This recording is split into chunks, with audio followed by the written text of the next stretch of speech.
আমাদের দাবি থাকবে আইডিয়ালকে অন্তত এইখানে সমস্যা সমাধানের জন্য আইডিয়ালকে এখান থেকে তুলে দিতে হবে। ওরা আবারও আমাদের উপর হামলা করলো। পুলিশ দাঁত কেলিয়ে গেলিয়ে দেখতেছে, পেট এমনি সামনে করে ঢোকা দিয়ে নিউ মার্কেটের সঙ্গে ঝামেলা হয়, আইডিয়াল কলেজের সঙ্গে, সিটি কলেজের সঙ্গে। এই ঝামেলাগুলোর জন্য তারা করতে সাহস না পায়, ঢাকা কলেজের শিক্ষার্থীদের উপরে এমন দৃষ্টি স্থাপন করতে হবে এই সেনাবাহিনী এবং পুলিশের মাধ্যমে। যদি তারা না করে তাহলে আমরা শিক্ষার্থীরা যে ওই আইডিয়াল কলেজে একটা ইট আমরা রাখবো না। কিন্তু ওদেরকে কোন টিচাররা ক্যাম্পাস থেকে বের হতে দিল তাদের পদত্যাগ করতে হবে, এবং যে সকল শিক্ষকরা মিউচুয়াল করতে এসে ব্যর্থতার পরিচয় দিচ্ছে তাদেরকে অবশ্যই 24 ঘন্টার ভিতরে পদত্যাগ করতে হবে। তারা কেন তাদের স্টুডেন্টদেরকে ক্যাম্পাসে রাখতে পারে? আমরা কিন্তু চাই না একটা স্টুডেন্টও পাস ভাঙার পরে গেছে ওরা 100-200 স্টুডেন্ট কি করে ক্যাম্পাস থেকে বের হয়ে আছে, গাড়িতে আক্রমণ করে আগুন দিতে চায়। কোন টিচাররা তাদেরকে উস্কিয়ে দিয়েছে? এই টিচারদের ব্যবস্থা আগে সেনাবাহিনী পুলিশ নিবে, যদি না করে ঢাকা কলেজের ব্যবস্থা নিবে। যে টিচাররা ব্যর্থতার পরিচয় দিচ্ছে তারা আইডিয়ালের টিচার হতে পারে না, তারা কোন শিক্ষক নয়, তারা হচ্ছে এখানে সন্ত্রাস আইডিয়ালের। কিভাবে তাদের স্টুডেন্টকে লেলিয়ে দিই রাজপথে নামার জন্য? আমরা একটা স্টুডেন্টের সার্জের কথার বাইরে যাইনি, আমরা বাস ভাঙছে এই জন্য আমরা ভাবছি। আমরা যাওয়ার আগে কেন বাস ভাঙলো, এখানে পুলিশ কেন এটা প্রোটেক্ট করে নাই? কেন পয়সা ছিল? বাস ভাঙার কেন প্রোটেকশন করে নাই? বাসে কেন আঘাত হলো? মিউচুয়াল হওয়ার পর কেন বাসে আঘাত হবে? এটা পুলিশকে জবাবদিহি করতে হবে।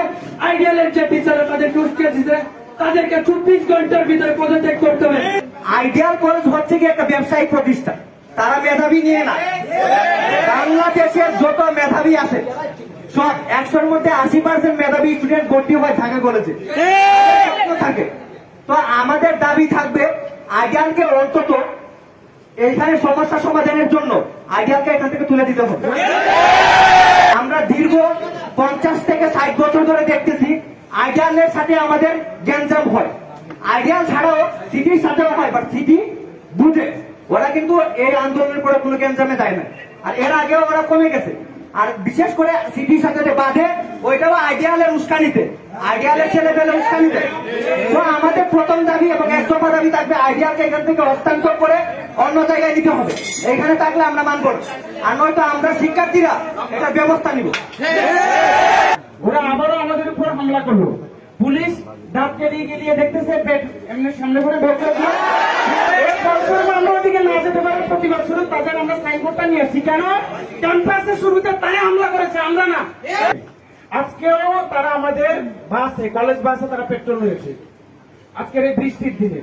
তো বারবারই তারা দায়িত্বশীল ভূমিকা রাখছে না। সেনাবাহিনীর প্রতি আমরা যে শ্রদ্ধা রাখি, আমরা আসলে কি বলবো, কিছু বলার নাই।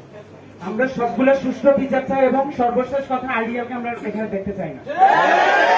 আইডিয়ালের মতো চুনোপুটি একটা ব্যবসায়িক প্রতিষ্ঠান 19 শতকে ঢাকা কলেজের সাথে লড়বে, এটাকে হাস্যকর না। আমাদের শেষ কথা, আইডিয়াল এখানে থাকবে না যদি সেনাবাহিনী সমঝোতা করতে ব্যর্থ হয়। আমরা আমাদের সকল গ্রুপে সিনিয়র জুনিয়র মিলে আইডিয়াল কিভাবে থাকে সেটা দেখে নিব।